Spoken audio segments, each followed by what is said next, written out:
Okay. And I think you were going to talk a bit about the Peace and Friendship Alliance as well, maybe? Okay. Awesome.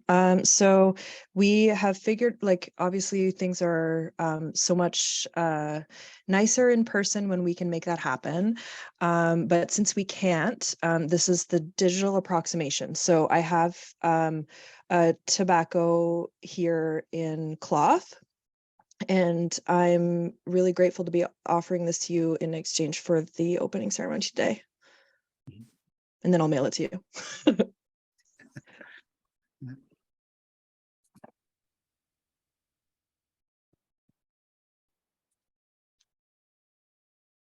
Actually, could we the amsquas was welcome to you biligisk.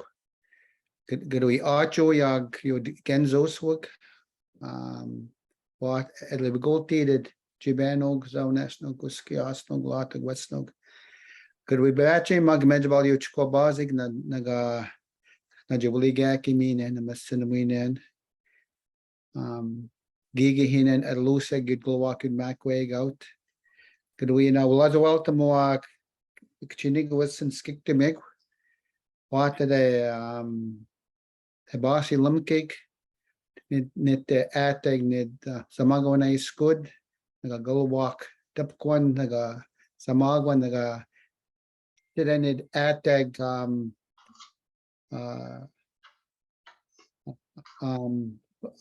Pamausawagan, you could not ski Joe. Could we was welcome wag wajawal naga jikol naga sida you edligak mijawaganal naga pizonal naga nick nitl zamagwanal zibel seasel wispamal zubegil.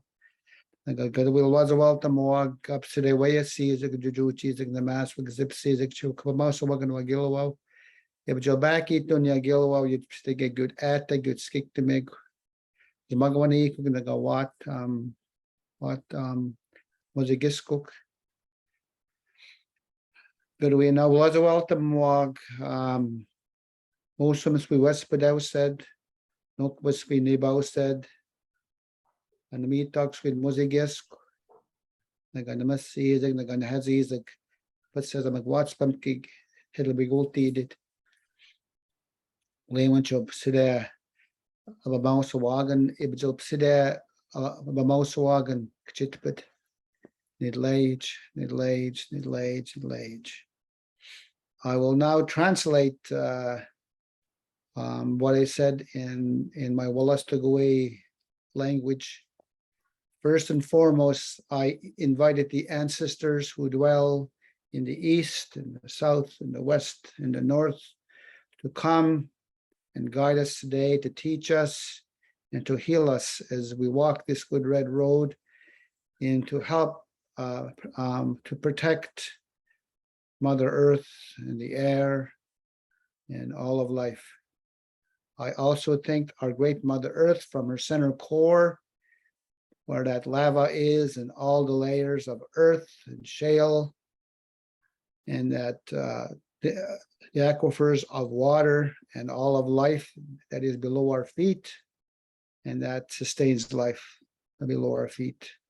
And here on the surface of the earth, I thank the mountains and the forests and all the food and the medicine that grow, and also all the animals, the four-legged, the flyers, the crawlers, and the swimmers, as well as all the water, the waterways, the rivers, the brooks, the lakes, the streams, the oceans, the marshes, for their life. And I thank the above world, where our grandfather sun walks through the sky during the daytime, our grandmother moon walks through the sky at night, and our sisters and brothers, the stars, and our great father, sky.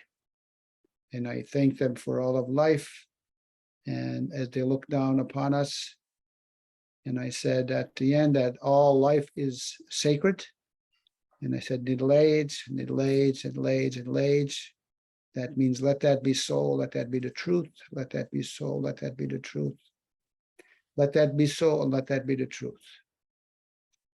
So that's my thoughts of gratitude to all of life, and bringing forth this this gathering, this virtual gathering.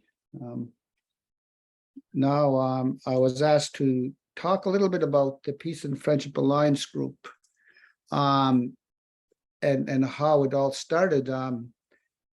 Back during the time, I think it was 2013, when there was a threat of fracking here in our homelands. First, it started off in Wolastoqewi here in our homeland, up near Stanley, that they had thumper trucks up there testing for any natural gas, and they were and I don't know if you all know what a thumper truck is. I think that there was 5 of them, and what they do is they actually drive along and on a road, and then there's certain distance between them, and they lower this huge, heavy, magnetized portion of their truck underneath, and they shake the earth. And then they have these monitors up and down the road, and they try to get a reading whether there's natural gas in between the shale beneath the surface of the earth, and that this is how they gauge and regulate and get readings from whether there's natural gas there or not. So while they were transporting these vehicles, that we actually started a group, the anti-fracking group. Back at the time, there was quite a few various organizations involved at the time, and we, as the Wolastoqey Grand Council, was part of that, as well as many different organizations. I think that was also the birth of the Canadian, the Council of Canadians here in Fredericton. So it was, so they formed a group of Council of Canadians here. So we joined them. There was a young man who was studying to be a doctor, and there was lawyers. There was various farmers, and there was just regular people, retired people. And I remember there was an older couple there that lived up in Stanley, and I remember talking to the elder lady, and I'm so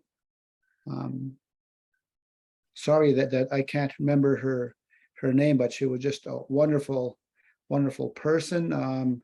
She said, "I'm a grandmother," and I think she was a great grandmother at the time. She said, "I never dreamt in my life that I'd be standing on a road blocking thumper trucks from going forward." She said, I'm very quiet, and I don't like any conflict, but when our water is in threat, that she would, and she was thinking about her children and her grandchildren and her great-grandchildren. So she said, I never dreamt that I'd be doing something like this in my lifetime. So that was the birth of this whole organization. And then as time went on, as you might have all either read or seen or heard of, the LC crisis, when they were going around there doing the readings from those thumper trucks and so on. So it kind of between 2013 and 2015, we would meet monthly on a regular basis. So we kind of threw around some names, and our good friend Joan Green had suggested, geez, how why don't we call it the Peace and Friendship Alliance? Because we are governed under the Peace and Friendship Treaties of 17, 25, and 26. And we agreed to be friends, according to those treaties. And if you read those treaties in detail, there was never surrender of lands nor resources. But as we know, as time went on from 2000 or 1726, is that the majority of our land were stolen, as well as the resources. And then our people were displaced and put on reservations where they regulated our people's movements and what we did and what we couldn't do. And there's still an act called the Indian Act that actually governs our people with these prehistoric laws to regulate our peoples. So from that whole movement, the fracking and when we stood up to protect the land and the water and all the flora and the fauna, is that the birth of the Peace and Friendship Alliance came. And it was and this was pre-COVID. We would meet regularly, usually monthly or every second month. And then usually it would be hosted by either communities or villages. And then we would go and support one another and just to update one another in what was going around within our townships or villages, cities, and so on. So this was quite an active group pre-COVID, and a lot of us who are on the Peace and Friendship Alliance group were totally supportive of the Elsipogtog Mi'kmaq people who stood up against the fracking, as well as their neighbors, the Francophone people from around that area, supported us. And I don't know, I can't remember who said this, but I remember I believe it was a Francophone person who said this. He said they said little did the government and this corporation SWIN know that they brought together for the first time indigenous people who are the Wabanagi and the Francophones and the Anglophones people together, and they joined us together in force, and we stood up to protect the earth and the water and the air. And he said they didn't realize how powerful our unity would be. And we actually stopped the fracking during that time period. And there's a memorandum actually that was written by the Liberal Party at the time, because I believe it was the Conservative Party who were in power when the fracking was brought into our homelands.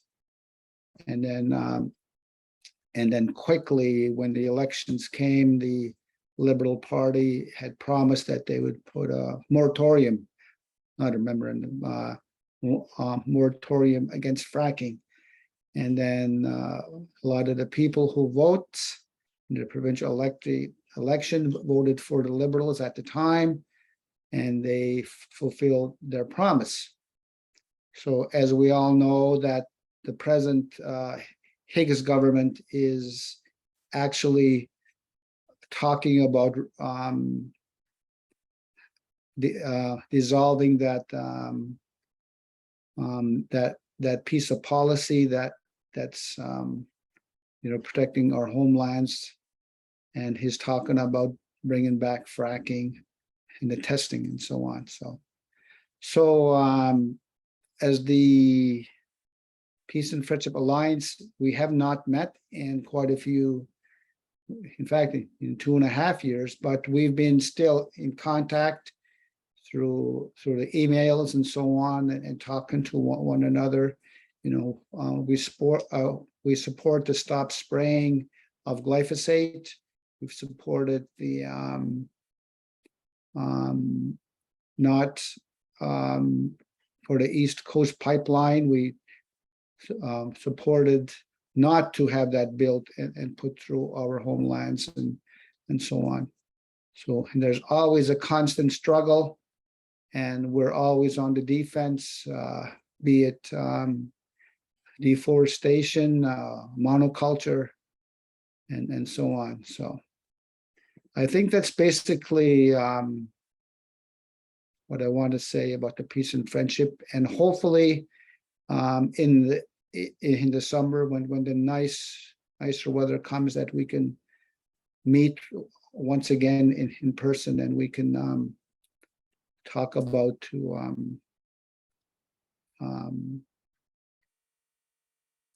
rebuilding the alliance group again. So unless there's any questions, I think I'll conclude with that. Thank you very much.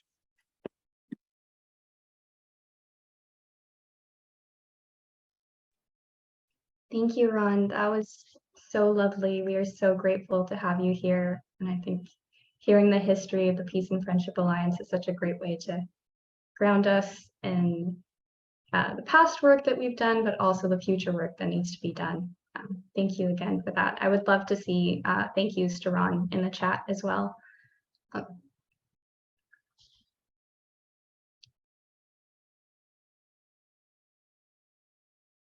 So as we continue on with our event today, I would like to remind everyone that we do have interpretation available if you joined us late. So to use that, once again, all you have to do is click the little button in the bottom right of your screen and select English to hear everything in English. Donc, j'aimerais vous rappeler encore une fois. I'd like to remind you that we do have interpretation. We have simultaneous interpretation today. So you just have to click on the button on the bottom of the screen, and if you want to listen in French, click French.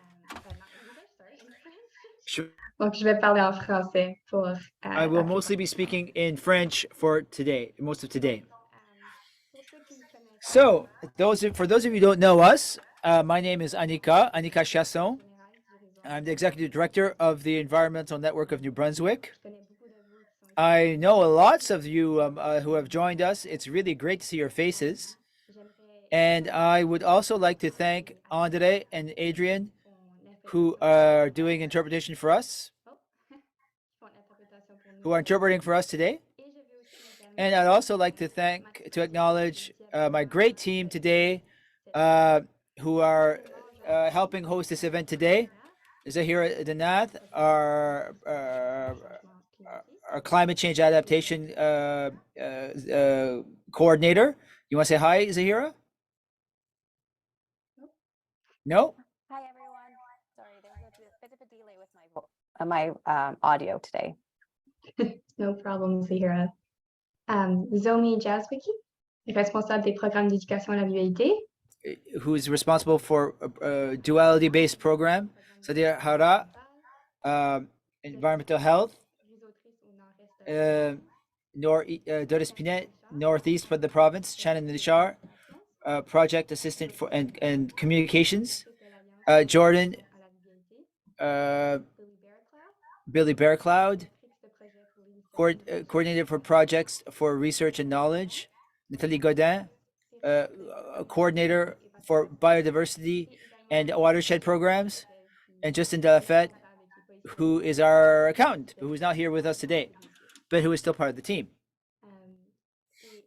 And before starting, I'd like to say that the presentations will be recorded, but the AGM will not be recorded. So if you don't want to appear in the recording, you can shut off your camera.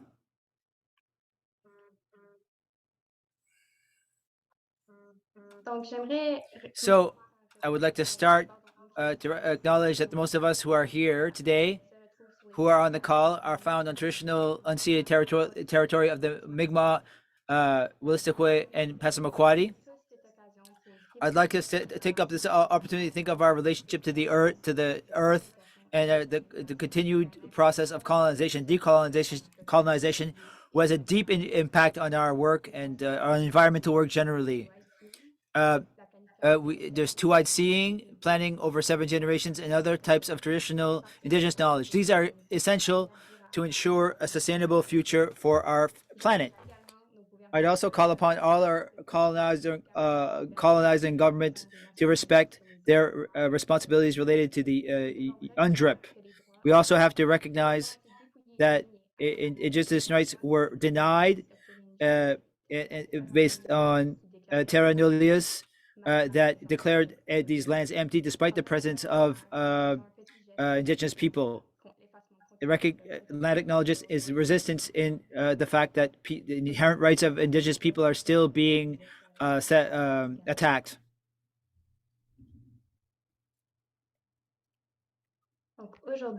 So today on the agenda, we're a little bit ahead of time. We're going to start our day with it's a Kopit Lodge presentation on how we can support indigenous sovereignty in New Brunswick. That will be followed by a short break, a little 10-minute break, maybe a bit longer, given that we are a bit ahead of time. And it'll be followed by 2 presentations. The first is Susan Adano and Louise Comeau on energy choices and climate action in New Brunswick. The second one will be by Mike Kofahl, by East Coast Environmental Law. He will speak to the policies and coastal protection in New Brunswick. And we have another small break, short break, and then it will be the annual general meeting. And after that, it will be the NBEN award ceremony. So we'll close the day out around 4:30. Each presentation has a question and answer period. So if you can use chat or raise your hand to ask your question, and Zomi will gather up all the questions. We are very happy to have Alex Levi here with us today. Donc, on est très heureux d'avoir Alex Levi avec nous aujourd'hui, qui va nous parler de ce qu'ils font à Kopit Lodge. He's going to tell us about what he does at Kopit Lodge. It's going to be an informal, casual conversation, so feel free to ask your questions in the chat during his presentation or the conversation. So we're going to go ahead. So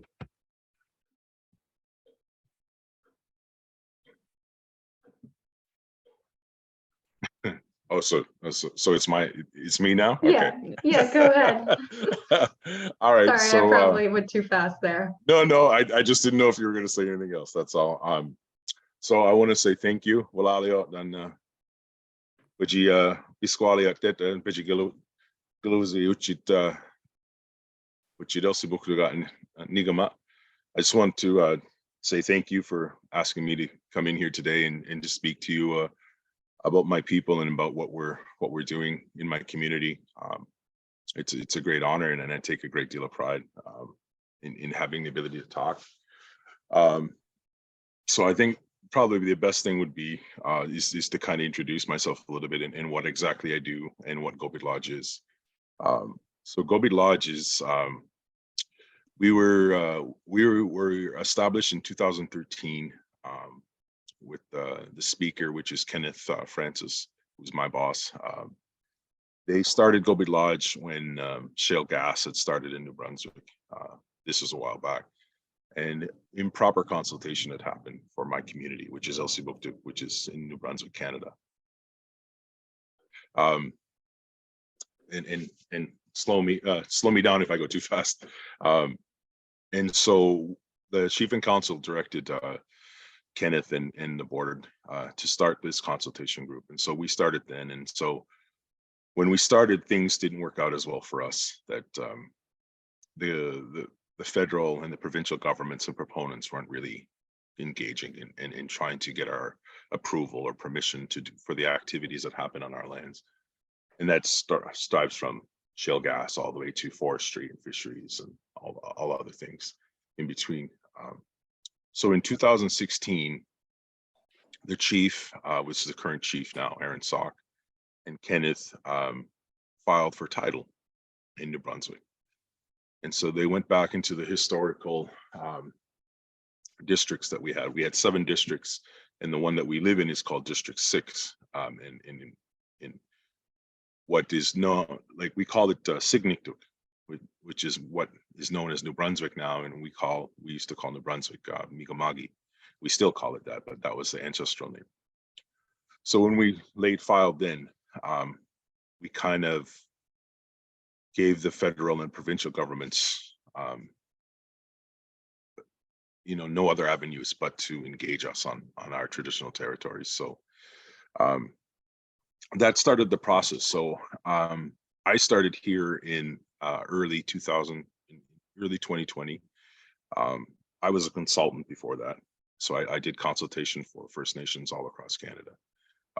Worked on several different projects for them and whatnot. So fortunately, I was hired in my own home community in 2020 to come help with this particular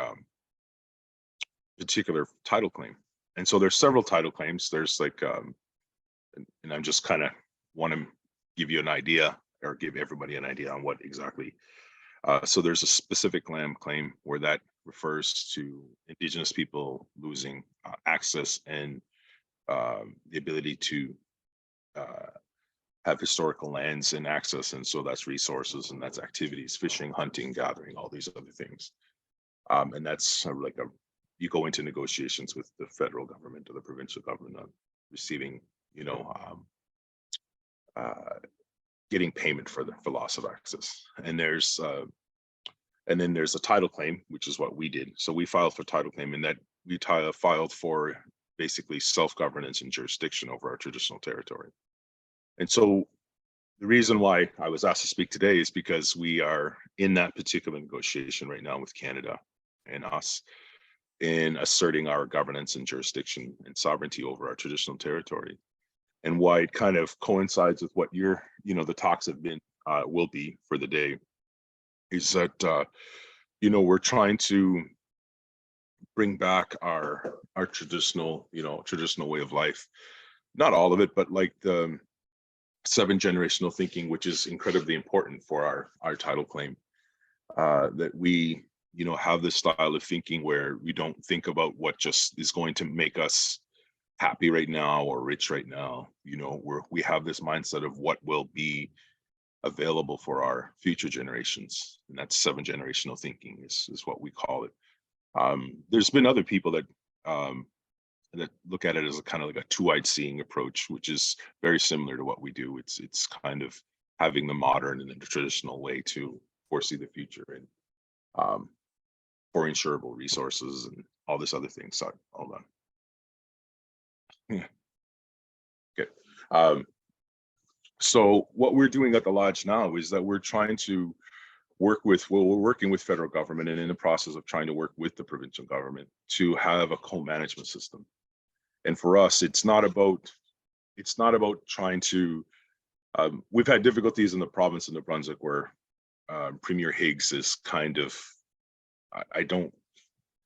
he had a style of thinking that, that we're going to come in here and we're going to take people's land. And, this is the historical land of the Mi'kmaq and the Passamaquoddy and the Wolastoqewi people. So it's, it's a very different style of thinking and approach, and where people would get scared here thinking that we're going to come take our land back and this and that, and, evict people. And that's, it's not what we're trying to do. We're trying very much to create harmony and balance with the decisions that happen on our lands and resources, where, if there's things that are going to happen in our traditional territories that are not beneficial for everybody and that are not, there's no ability to, let's say, mitigate or ensure the longevity of the future of our resources, whether it's forestry or fisheries or mining or shale gas, anything like that, that it's not acceptable for us, because we're the ones that, live off the land, and we're the ones that historically protected. We've been, here since time immemorial, and we took a great deal of pride of being a part of this land. There's a lot of history here that people don't know about, and people, it's not told in books. It's not told in in classrooms. You know, our way of teaching and passing things down are very, you know, are through our words and passed down through stories and knowledge, and that's our history. Like our history is verbal, it's not written.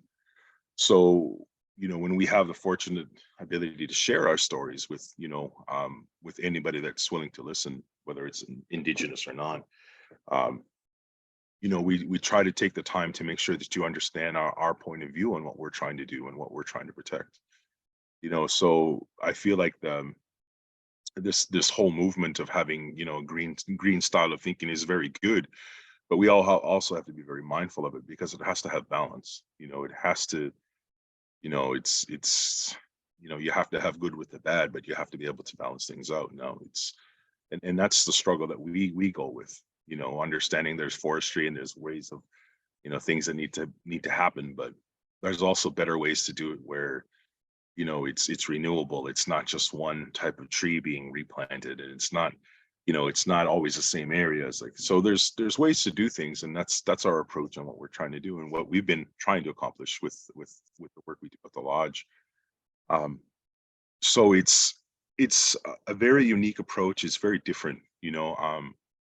And I have a, you know, I've had this question of, you know, from the province and from other places where they ask, you know, it's what's our connection to this land? Why do these First Nations, why do these indigenous people love the land so much? Why, you know, and the best way I can explain it is that, you know, we've been here since time immemorial, and, you know, we have a certain type of, like, I shouldn't say we, I don't need to speak for all of them, but this is my interpretation, this is what I should say.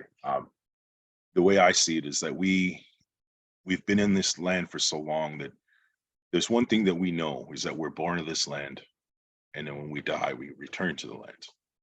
And when we do that, this is, you know, you join your ancestors. And we have a great deal of pride of being, you know, hoping that, you know, the ancestors will answer the questions and we'll create a good relationship with them when they pass on. But these ancestors also provide us with everything that we need. You know, that's why there's so much connection to the land and so much protection, you know, applied to our resources, is because those trees, those fish, those animals, that all comes from our ancestors, because when they laid their lives down and they went back to the earth, it brings back life, it brings back this balance, and it helps provide that. And we respect it that much. You know, we take a great deal of pride of making sure that it's, you know, that, you know, it's going to be renewable, it's going to be ongoing, because we know at the end of the day, we're going to go back to the earth.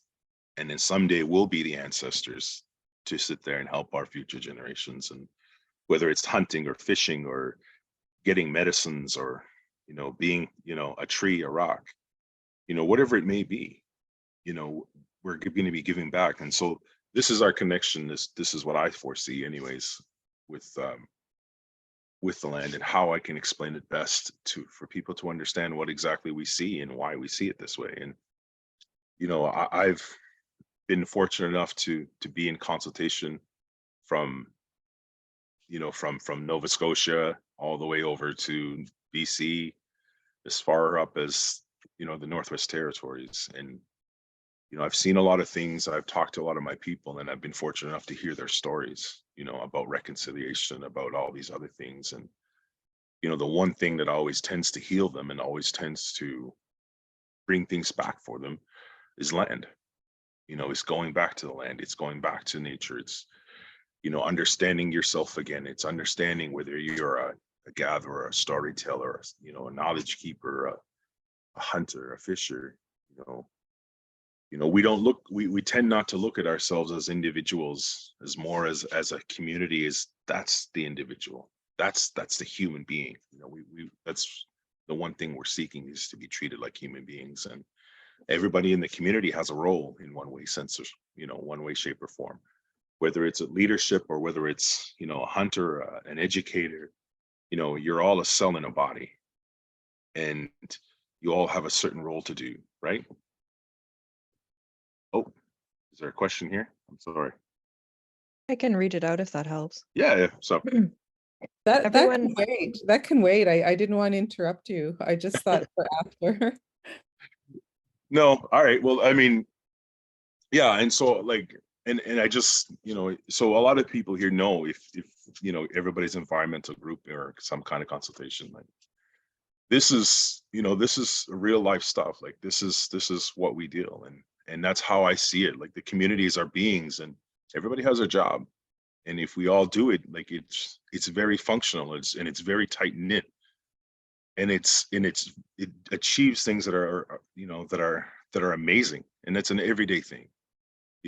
For my community, like when shale gas started, they got together and they stopped something that nobody thought we were going to be able to stop. So there's amazing things that come from this. And so I guess this is why I bring into the idea of our assertion of title and claim over our land is that, we don't get consulted. We don't get the level of interest and, governance that should be, allotted to First Nations people. And it's different across across Canada or across North America. But to me, like it's about collaboration, and it's about, co-developing, mandates or progress or whatever it may be. There's a lot of things that happen here, and I'm not saying in any way that we can fix it all, like that it's all on us. Like, no, it's about, oh, sorry.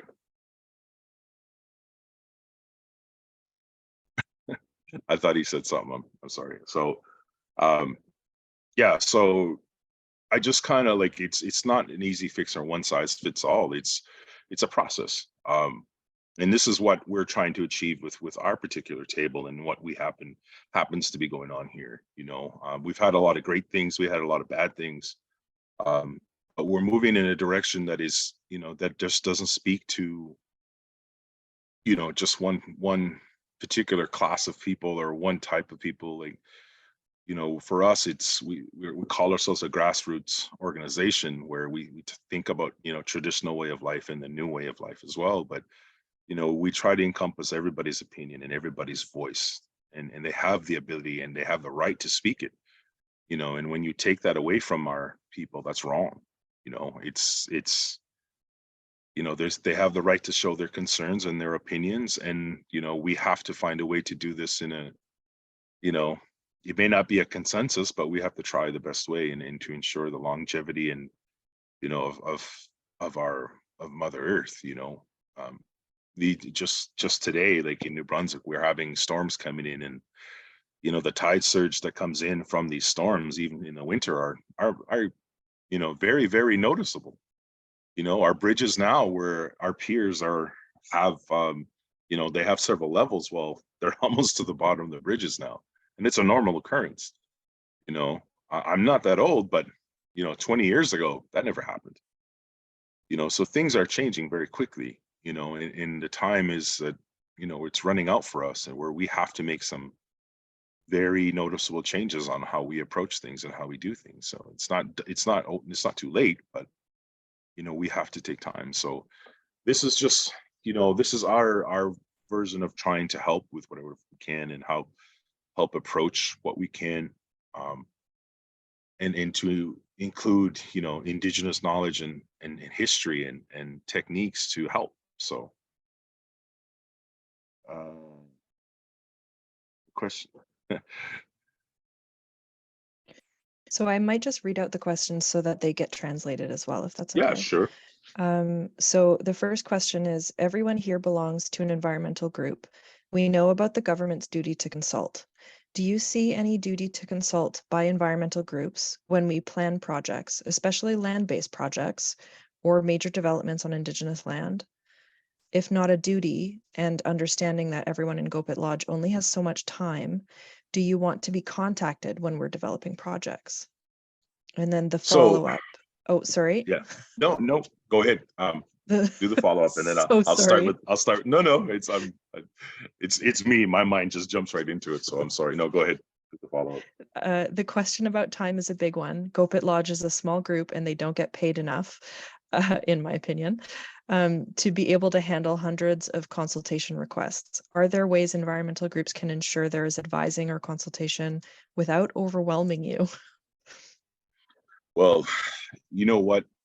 Yeah, there's ways to do this. So I'll jump on the first one. Like, you know, whether it's an environmental group or whether it's a proponent, whether it's, you know, that doesn't really make a difference. I think the best thing I know for us is that we're creating a policy on certain type of things that we want to be engaged on. So we'll have an EIA process where it's an environmental impact, like what the triggers are, like, and it's going to be specific to each file. But yeah, there's ways to do this. So if there's a project coming up, like in the true heart of things, it's about collaboration. Like, we do have our own staff, and then we do have consultants we have hired, and we have a legal team. But yeah, we are a small organization, but we prioritize our things. We don't, you know, we don't overlook anything. We take the time to look at it, and we have to prioritize it, or kind of like triage the situations on it. What is, you know, we can send in our recommendations. We'll look at it and we'll say, yes, that's okay. Like, we want to be a part of this, or we're willing to support this.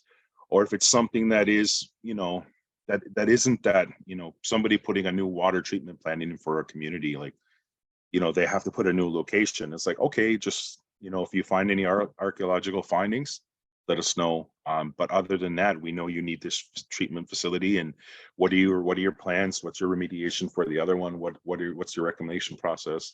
We ask those little things, and then we just kind of move on with it. But if it's a major project, you know, we have a tendency to bring in, you know, our consultants. We have a tendency to bring in our legal, and we group together as a team, and we like, okay, we've got this coming up. We got this. How can we work this? You know, we try to fit things in. So yeah, but I mean, for me, it's like the sooner we know and the depth of what the project is, the better.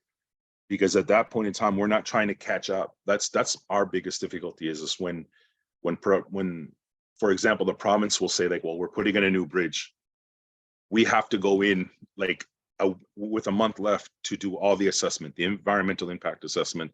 We have to do a technical review on the whole project. You know, we don't even get a chance to go into and see what plant life's there and whatnot. So that's the times when things are crunched. But, you know, when it's right away and you collab with us, and that's what I mean, like, it's about co-management, and that's co-management of time, space. Like, when you get that, it's way easier. You know what I mean? And that's just speaking from my point of view. But, you know, if I'm sure the other organizations like MTI and WNMB here, it would be like that for them as well. You know, the sooner the better you were involved, and we know what's going on. The consultation process takes off quicker, and we will work together. And, you know, and maybe we can, you know, partner up on a lot of these things that people don't tend to think that we want to, you know. And then with those type of things, like, it can create a capacity for us where we can create experts or give job opportunities, or, you know, have development in our communities for our people, to get them more aware and educated about these things, and give them opportunities for jobs. You know, when I started at the lodge, there's two of us. You know, I've got a staff of like four people right now, and we're going to be growing here in the future. But you know, that's a big step for us to have our own people to be invested in and given the opportunity. So yeah, there's good ways to do this, and there's bad ways to do this, right? But I feel like, yeah, there's, you know, early engaged and you know, partner up, and if it's something that we can work together, hell yeah, you know, I'm all for that. If that answers the question. I think so. That's amazing. So there's a question in the chat, and then there's a raised hand. The question in the chat is the New Brunswick government consulting you now on their plans for lifting the shale gas, how do you say it? Shale gas moratorium? They have reached out. The thing is with their moratorium, they have certain criterias they have to reach prior to lifting their moratorium, and it's written in their own moratorium, like they in their own laws. So it's this discussion that we haven't fully had yet. They've been trying. We've been trying to make sure that we're, as Elsipogtog, as a community, we're ready for whatever direction they're trying to do this is. we have told them, and I have told them, that if you're planning to force this again, we will stand there and we will be waiting for you when you knock on the door, because we're not going to stand down for this. We did it once, we'll do it again. But if we want to do it in, you know, a very, I don't know how you would say, didn't want to say classy, but I mean, if you want to do it in a very constructive way, you know, we are willing to talk. We're not saying anything other than that, you know, because I don't know what they're proposing. I don't know what they want to do. Like, you know, it seems to me like from an outsider looking in, to me, what I see is just a lot of hearsay of, like, you know, with the war in Russia right now, fuel costs are going up. And so I'm sure it's very tempting for somebody trying to sell natural gas or shale gas to whoever. But even at that, like, it doesn't even have it's not at a great price to sell right now and whatnot. So, you know, it's an interesting conversation. We haven't had that conversation with them yet, but we know that they have criteria before they can lift their moratorium. So if they break that, that's, you know, that's something that they're going to be breaking the rules, and then they'll have to go to court or something like that along that line, I think, if it goes that way. So if that answers your question, Louise. Thanks. Yeah, thank you. Yep. And Does he say somebody. yeah? Sorry, go ahead. Merci là. Je vais poser ma question Thank en you. français. I'm going to answer my question in French. C'est comme vous avez parlé que vous avez You were speaking l'opportunité de that you faire had the des opportunity parler aussi avec, to des speak nations. with the First Nations in British Columbia, On a eu la chance and we had some opportunities in October to go to BC for a meeting, and the First Nations were there. pour moi qui n'est pas Now, I'm not originally from here. I really find this quite interesting. It quite surprised me to see integration of indigenous culture. You see this much more in BC if you compare this to other provinces like New Brunswick, and to see that they have a healthcare system that is for the indigenous people. And I had the sense that there was really lots of activity. There's a change happening, and the First Nations are really there. And as part of that change, it's not perfect. BC has its own problems, but there were also lots of groups that were collaborating in research with the First Nations. And I had the sense that the First Nations culture was much more highlighted. And the question coming to mind, why is this not like this in New Brunswick? If I'm in an airport, you don't see a mix of cultures and integration of the cultures. When I come down, I don't see projects happening from the First Nations and people working together for integrating things for more collaborative work. The number is important as well. There are more First Nations in BC and more First Nations groups as well. The question I'm asking, what is preventing? What are the challenges as First Nations in New Brunswick so that you might be as active? You're doing great work, but what's missing so that that work can progress? Why is it so hard to make a bridge between you and the mainland, and it incorporates scientific research as well as traditional knowledge? It's like in BC. Ultimately, what is it going on in BC where it was successful there, and we really have a hard time here with the integration in terms of integrational knowledge? And let's not talk about governance and policy or even university research. Why aren't we not working hand in hand? What do we need to do to find solutions to arrive at a future where we see people working hand in hand for more collaborative work and more cultural? For the First Nations, yes, but for other cultures in Canada too. It's diversified, but these cultures have to be integrated together. Do you think, what are the challenges that we're facing in New Brunswick that are preventing that type of work and that type of collaboration that we see much more in BC? than in this province? That's a great question. There's a lot to that. And I thank you for that. So I think the best way I can start that off is that BC, yes, is I've worked with them out there. Yes, the culture is very, very, very much more out in the open. You know, you can see it, and it's beautiful. It's a very ideally, that's, you know, we'd love to have that. But to answer your question is this dates back to a lot of things, and what I see it as is that this comes back to the fact is that New Brunswick and Atlantic Canada is also the birthplace of colonialism in North America. So that right there is a very big hurdle. So a lot of the culture and a lot of the traditions and way of life was banned here, was done to like this. You know, a lot of people don't realize that, you know, some of the first residential schools in Canada were in New Brunswick. And a lot of the culture and a lot of the, you know, the crimes that happened against my people started here at a very early age, the early 1800s. So not only did they make, you know, the government of Canada make it a point to go after the savage, is what they said, to take the Indian out of the Indian. You know, when it comes down to religion and it comes down to government, they both collaborated to get rid of us. So that is still very apparent in the Atlantic Canada region because, like I said, it's the birthplace of colonialism. This is, you know, this is where a lot of the damage was first done. You know,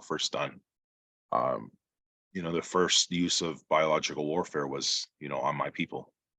You know,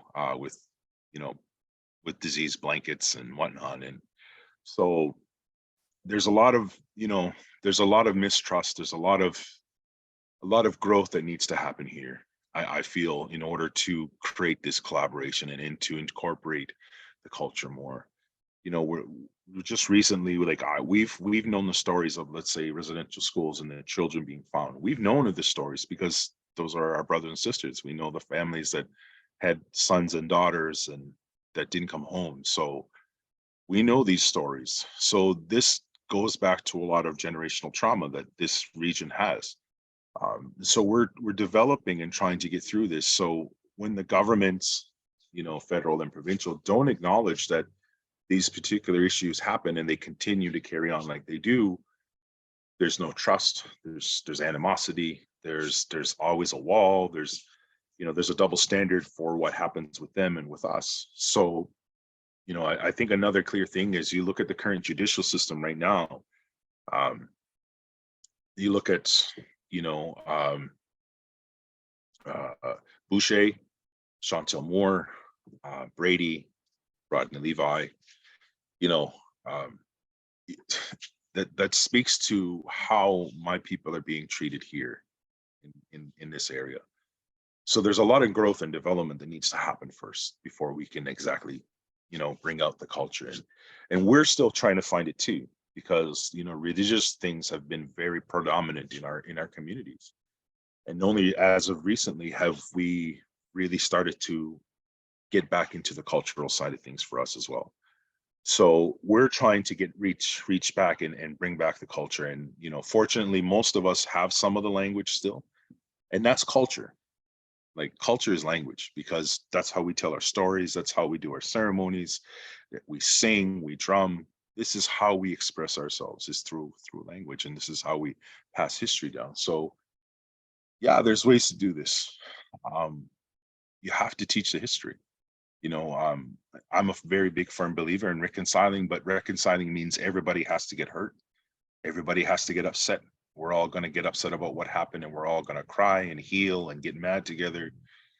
But once that's done, we're all going to know that we're not going to make the same mistake again, because we know what it feels like to hurt, and we know what it feels like to have lived those emotions. So that's my ideal behind it. I think that it would be, you know, teach about what happened in residential schools, teach about Indian agents, teach about kids being, you know, being abused. And because if you don't acknowledge it, you're not providing closure. You're not providing the ability to move on. you're just leaving it and ignoring it and hoping it's going to go away, and it doesn't. It goes from generation to generation, you know, and people don't realize that. Like I'm only a third generation from residential school. You know, people they don't understand that. They think residential schools were so long ago. My grandparents went, my parents went. I went to Indian day school, you know, and then my daughter is the first generation that doesn't have to go through something like that. So there's a lot to learn here. There's a lot to go on here, but there's a way that we can all do it, you know, and I feel like it's something that needs to be addressed and moved together. And to me, that's how I feel like that'll be our first steps into, you know, having proper consultation, having, you know, we have the UNDRIP thing coming through. You know, New Brunswick's made it very clear that they're not going to, you know, respect that, which is sad because it's an opportunity for us to work together. So, you know, with us, we're trying to build those bridges, but it, you know, it comes down to governments. It comes down to who's in charge, you know, and it's, you know, the sad thing is that we're still the ones that vote and put people in charge. So we have to be very vigilant on who we want to appoint as our leaders, right? So that's probably the best way I can express and explain to you what the difference is between BC and here, because a lot of them out there did not actually, they didn't get the full blunt of this colonial style of thinking and the settler style of thinking. And I mean, no disrespect by saying that. This is very historical way of looking at it. I don't like calling people colonizers or settlers. I think it's very abrasive. It's jarring because it's not true.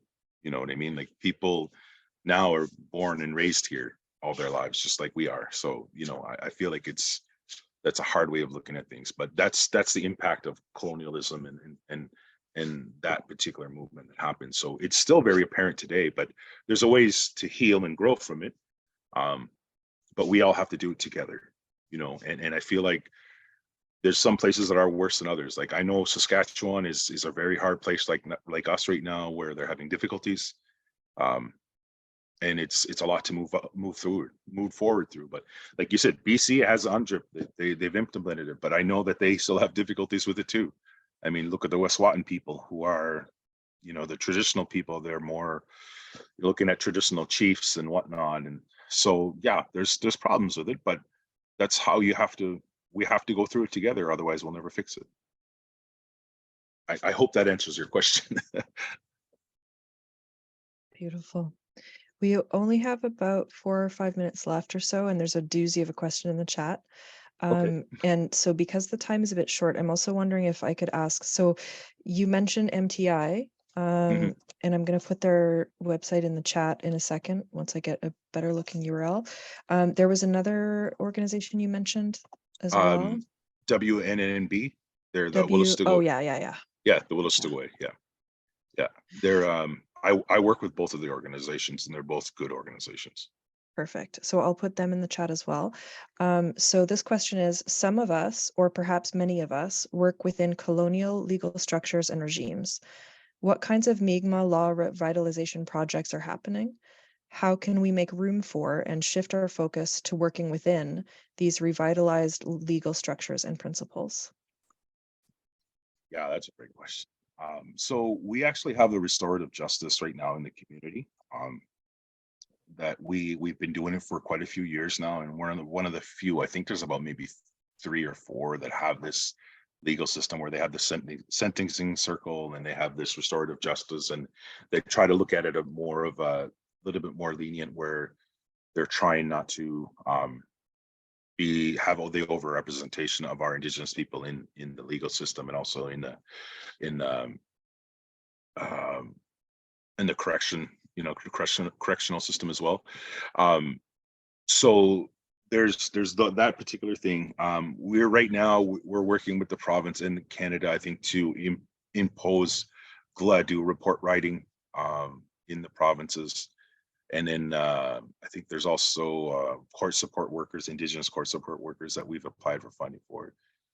What we're doing at the lodge, for us, it's we're supporting that and moving it through, but what we envision is actually bringing back traditional laws and traditional ways of dealing with this. So getting out of the current judicial system where it's very much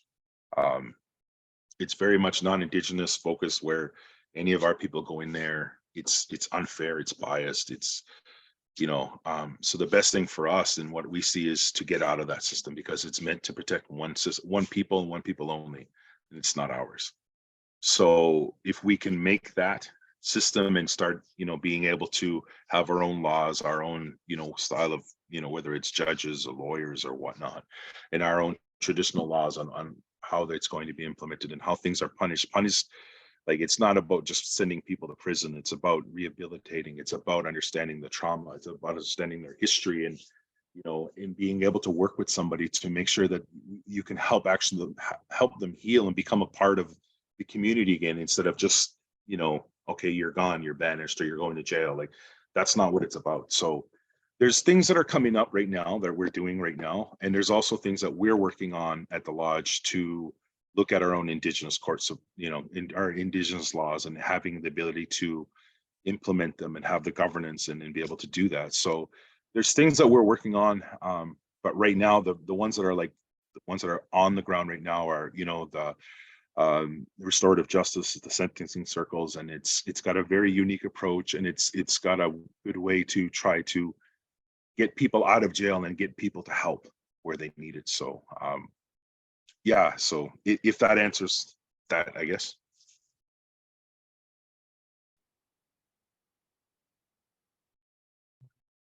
Yeah, I think so. I see Mike is typing. He would love to speak with you more about the RJ and sentencing circles. This is a great interest of mine, great insights.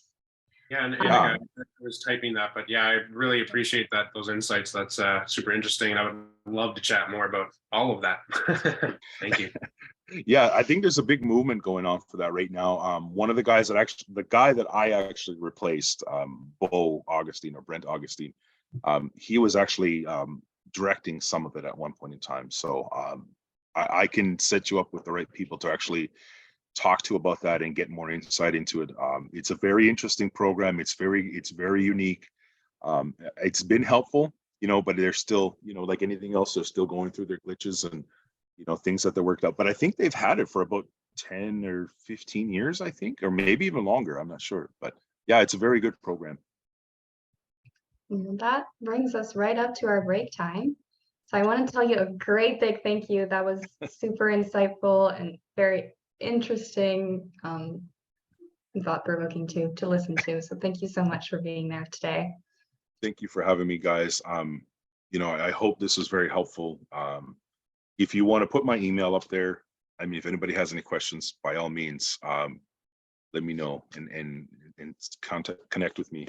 And thank you again for inviting me, and it was a pleasure. Thank you for being here. So we have about 10 minutes for our break. So I will see you back at 2:05 for a presentation with Louise and Susan on energy choices and climate action in New Brunswick. So enjoy your break, stretch your legs, have a coffee, and see you in a bit. C'était la deuxième partie de notre journée. It is 2:05. I'm ready to start the next section of our day.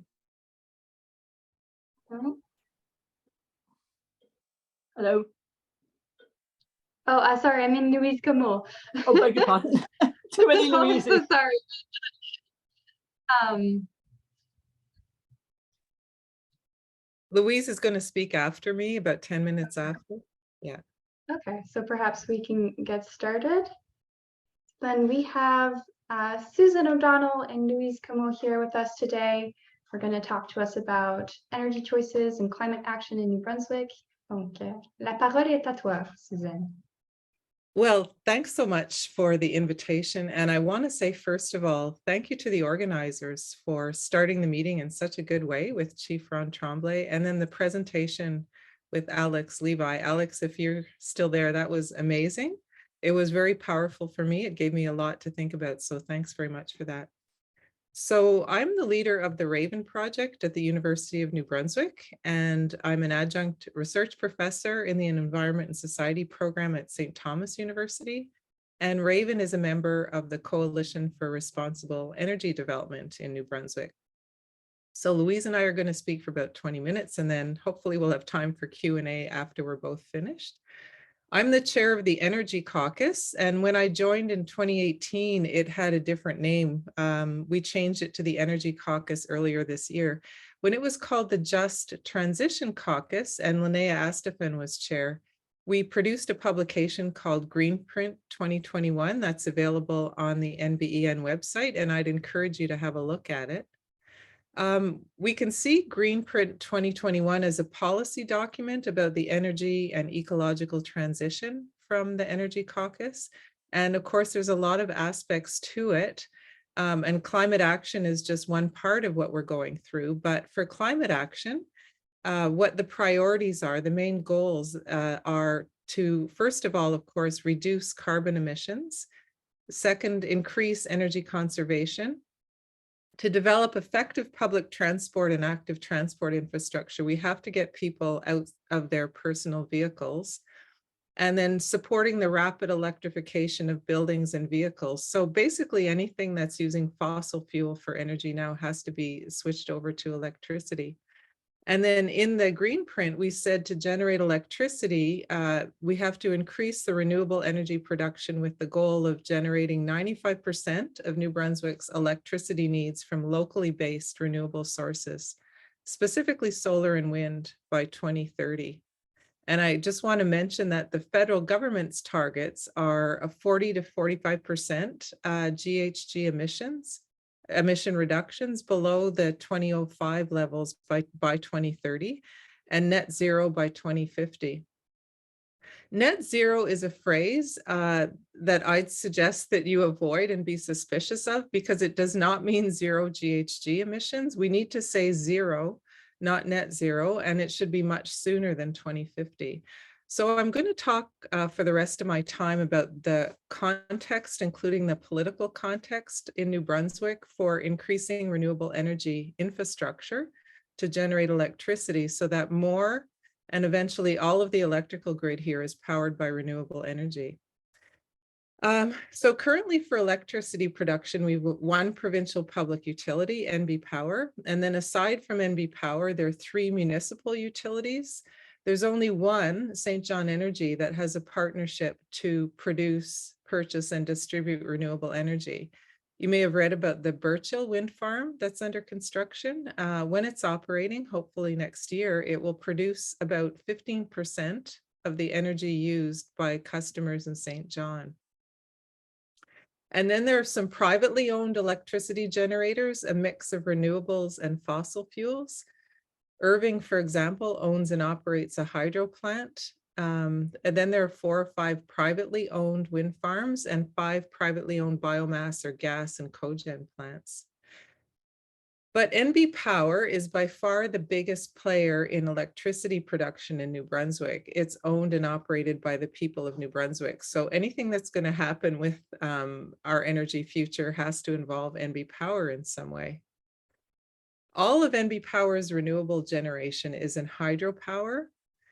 We own 7 hydro plants. The largest by far is Mactaquac on the St. John River. And NB Power has announced several years ago that Mactaquac will be refurbished at an estimated cost upwards of $3 billion. And then aside from hydropower, all of NB Power's other generation assets are non-renewables. For fossil fuels, NB Power has plants that generate electricity using heavy fuel oil, light fuel oil, coke and pet coke, which is oil refinery waste, and natural gas, also known as fracked gas. Then, of course, NB Power has the Point Lepreau nuclear plant that currently generates about 30% of the electricity used in the province. It was refurbished once and currently has an operating license until 2032.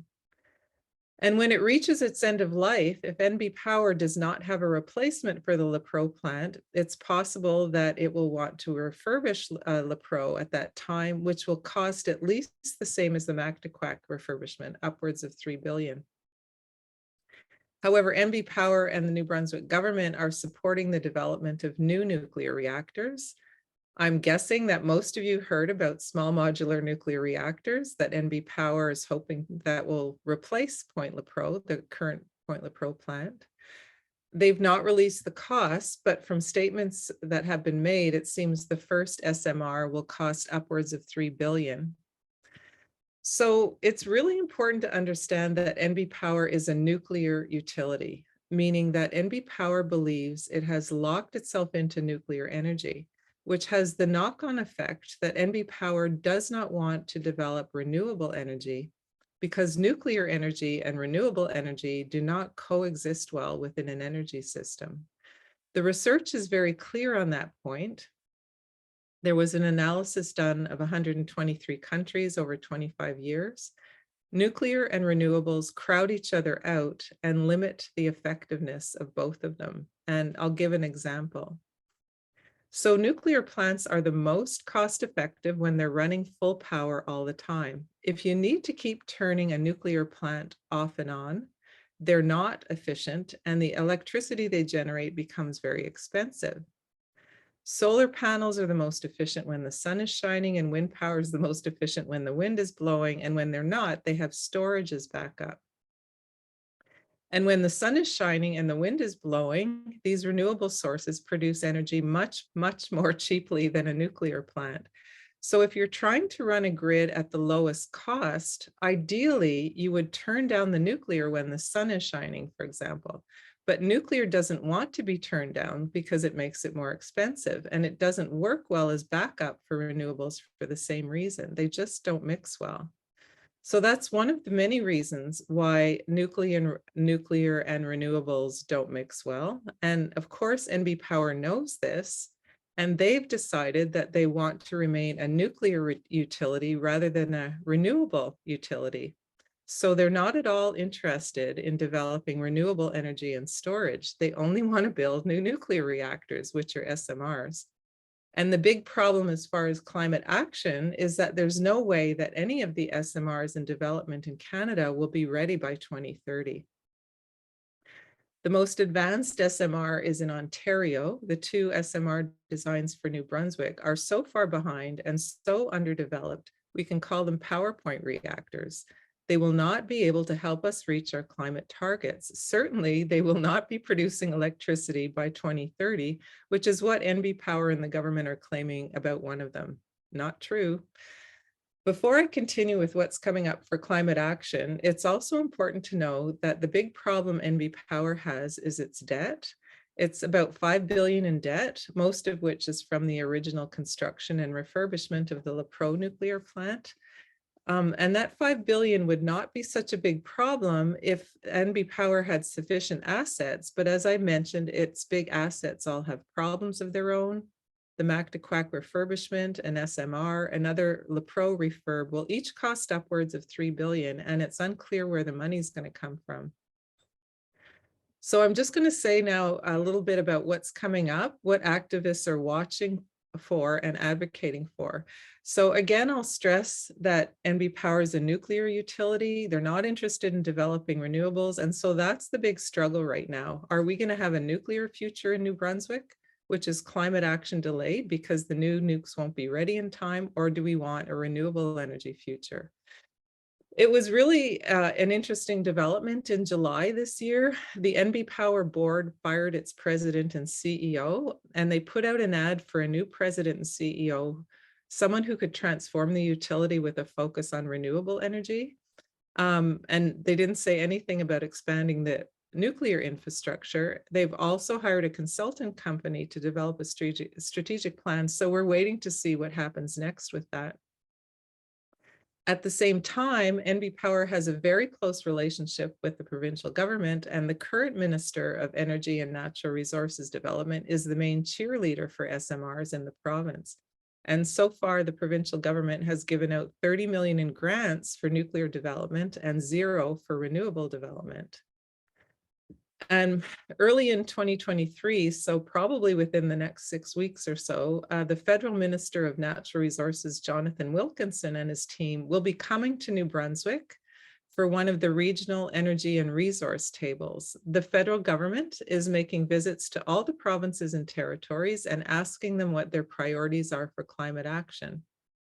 Then the federal government will look at their funding programs and look for money. And the federal government has already given more than 50 million for one nuclear project in New Brunswick. We know that the province is going to ask for more money for nuclear development, and we're concerned because recently the federal government gave the Ontario utility 970 million in what they're calling a low interest loan, which is probably a grant, 970 million in Ontario to develop an SMR. And that was from the Federal Infrastructure Bank. So as I said, the big struggle right now as far as climate action in the province is deciding if it's going to be a nuclear future, which actually delays climate action because the new nuclears won't be ready in time, or are we going to go for renewable energy? There are many environmental groups fighting for a renewable energy future. Many are NBEN members. And as far as I'm aware, there's only 2 environmental groups in the province supporting nuclear energy expansion. In closing, the Energy Caucus is planning to develop resources for environmental groups in New Brunswick about energy choices for the future. If your group is interested to learn more about different energy choices or anything else related to energy in New Brunswick, please get in touch. That's all I have to say, and I'm going to turn it over to Louise. Thank you. Thank you, Susan. Oh, Louise, you're there. Perfect. Yeah, I'm here. Annika, can I share the screen for a sec? Is that possible? Yes, of course. Go ahead. I'll just do that and maybe share a slide or two. Let me just make sure it's sitting here in front of me. Hold on a sec. So that I've got the one I want to show you. Okay, so now that should be there. So maybe we can start with just a quick to build on what Susan's saying. Let me just put this into slideshow current. Okay, so let me start with kind of reinforcing some of the points. You know, we talk about what we want, but in some ways, I think what matters more is what do the people want. And the people have 2 kind of dimensions that I think are important here. One is, what do they think at a high level, and then what do they think when a particular project comes to town. In the context of my work at the Conservation Council of New Brunswick, and in my role as Director of Climate Change Solutions, we look at and research both those dimensions in terms of understanding the people and understanding particular projects. In this case, what you're looking at is a survey we did not that long ago. I can't even remember what day it is. We're in December. It was probably in September, October, so quite recently. And we asked people across Canada to tell us what they preferred in terms of sources of energy. And I want to show you this because this is the New Brunswick results. I'll show you a little one that compares it with other provinces. But the key thing is that the answers that come back are always the same. But perhaps some nuance here that you might find interesting and important. These are the results for the options of strongly support, or slightly support. And I'm showing you here in the blue the support and strongly support, but I added the slightly support because it really matters in terms of where we think we can bring people into a conversation that may not yet be paying attention. And so what we see is a couple of things I want to point out. The first thing is that people do prefer solar. And this came out in focus groups we've done across the country. They feel that they're less intrusive and more democratic. And often we end up talking about wind. And I think in terms of energy democracy, thinking the solar piece is kind of important. The second thing is that wind comes second, and then efficiency, which is, I find interesting, with this big slightly support in New Brunswick, which is different than anywhere else in the country, followed by hydro. I want to point out, you know, just following up on Susan's comment, you know, we see SMRs at 34% strongly support, 6% slightly support. That's the highest level in the country. So just to point that out to you. It's small relative to the others, but it is a big number relative to the country. And I think one where it suggests more information is required. But in terms of challenges that we have with the electricity system and the future energy system, if it's going to be more electrified, it is a discussion about the electricity system, is that everything to the right of hydro is what the province is pushing at a political and utility level. And everything to the left is what the people want. And so I want to point out that we not only have challenges around positioning for SMRs, which I see as a threat, but in the longer term, in the short term, I actually see biomass as potentially an even more serious near-term threat, because there's discussions of whether or not it could be used at the Belgian plant. And we've got this discussion of Atlantic Loop, which is about connecting interprovincially to bring in hydro from Quebec and Newfoundland and Labrador. And I'll point out to the second to last bar that, you know, some of the lowest support for options is in fact this question of imports. And it's a very important question, because people want not just the renewables, they want renewables generated in our province by New Brunswickers for New Brunswickers. So I just will stop sharing at that point, just to kind of set that context for you, that this is where the people are at. However, it won't take, if folks have been exposed to our work on the wind energy project research that we did in Northern New Brunswick, and I'll put the link to that in case you or anyone happen to be that last person on earth who hasn't heard of this work yet. I'll just put that in here. There's everything there, reports and webinars and videos and whatever.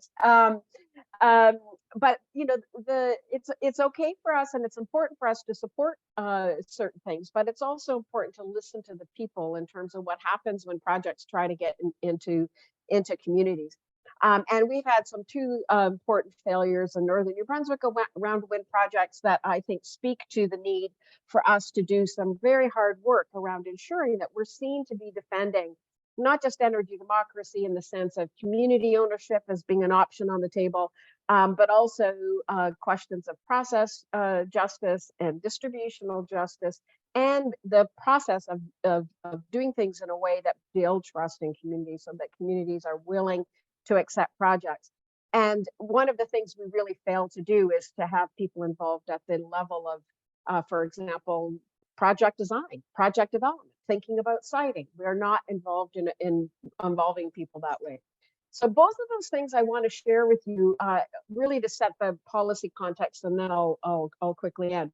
You know, we have a few things that I think represent important opportunities here in New Brunswick in the next year to two leading up to the next provincial election and federal election. The first one is that the most recent climate plan committed to developing a clean electricity strategy for the province. The fact is that you may have also heard the Premier's created an energy secretariat. You know, from the Premier's point of view, it's not just SMRs that he thinks make a clean electricity strategy. He thinks that's LNG and lifting the shale gas moratorium as well.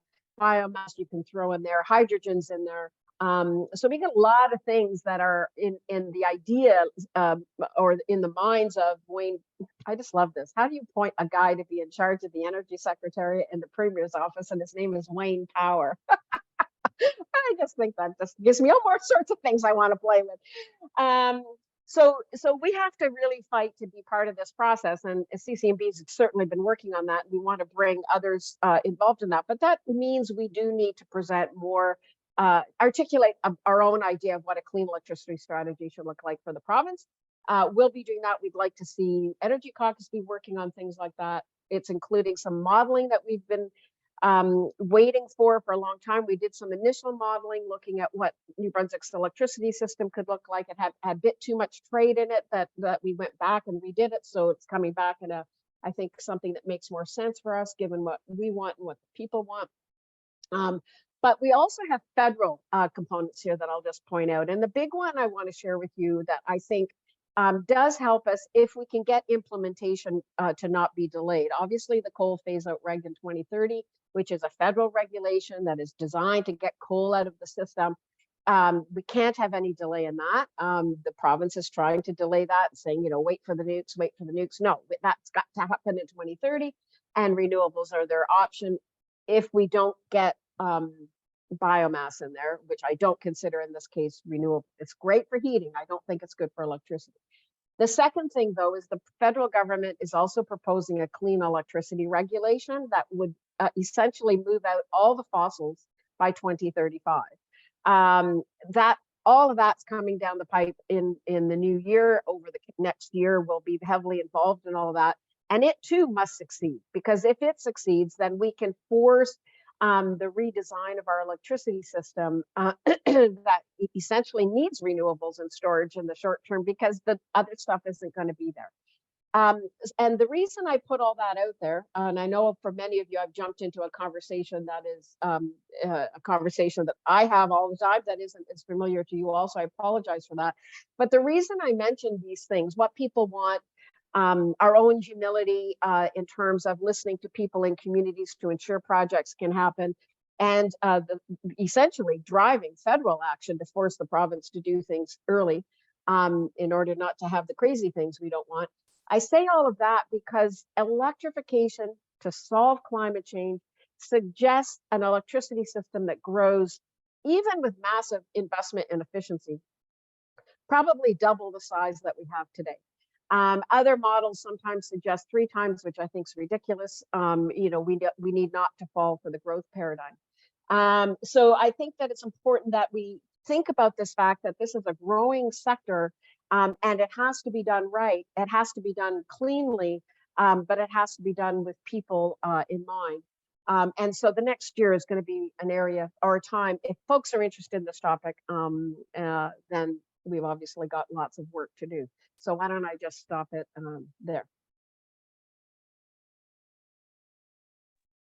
I see one question. I don't know if you want me to just go right into it. It was directed to me. Sorry, Susan. If you're going to read the question, that's perfect. We just want to make sure it gets interpreted. Thank you. With adequate government funding, is a renewable future possible by 2030? I'll say a few things, and then I think Louise might want to jump in on this.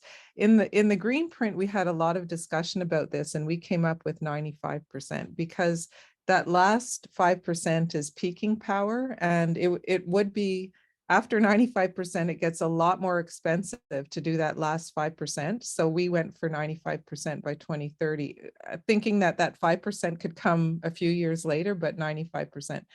In terms of adequate government funding, there are models, like you may be familiar with Chris Rose's model, for example, where he talks about, if you actually, instead of with the carbon fund, if you look at what our government's doing now with the carbon fund, they're not only funding small modular reactors, they're funding all kinds of pet projects that have very little to do with anyway, that's but if we directed that money, for example, to renewable energy generation infrastructure, we could do a lot with that money that's coming back into the province from the federal government that belongs to New Brunswickers. So yes, I would say it's possible.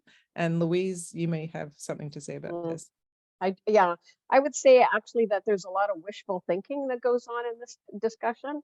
It may be technically possible, but I'm not sure it's socially possible.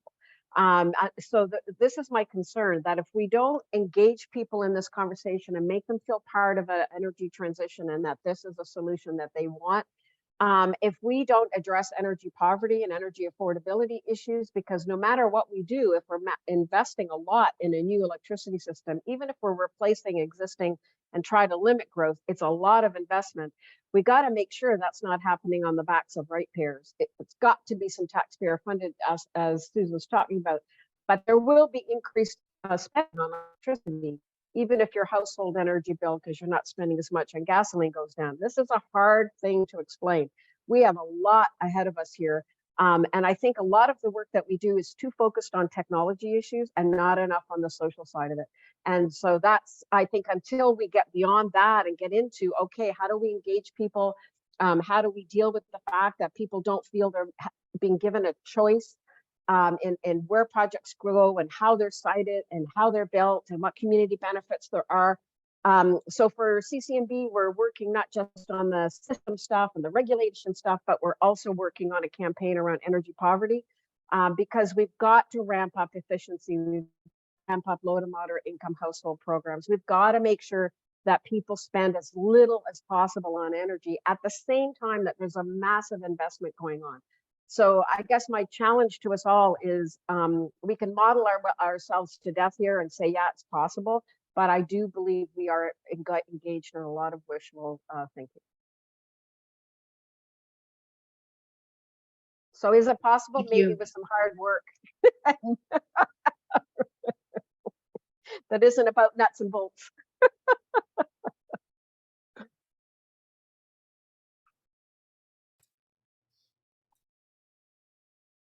Oh, I see there's a, oh, there you go, Zomi, go ahead. Sorry. Just getting everything sorted here.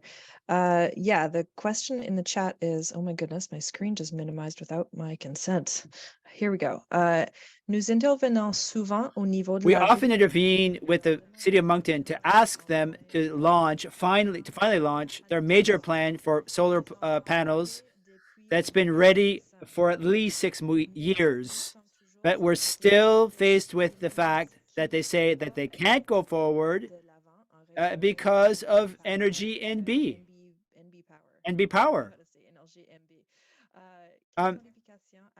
What modifications to the provincial law do we have to ask for so that it's possible, so that cities and large institutions, your universities, your hospitals, etc., to really launch these large solar panel plans now? I'm just going to start, but I think Louise is best placed to answer that. But I'll just say that the answer to this question is a lot more complex than it seems, because there's some big questions that we also have to discuss about the extent to which we want to have private ownership within our public utility. And I won't get into that, but just saying that it's a difficult question to make sure that we roll out electricity in a way that we're not going to have some people who have a lot of money paying less for their electricity than people who can't afford it. And we have a system that gets degraded, and a system for the poor people and another situation for the wealthy people. So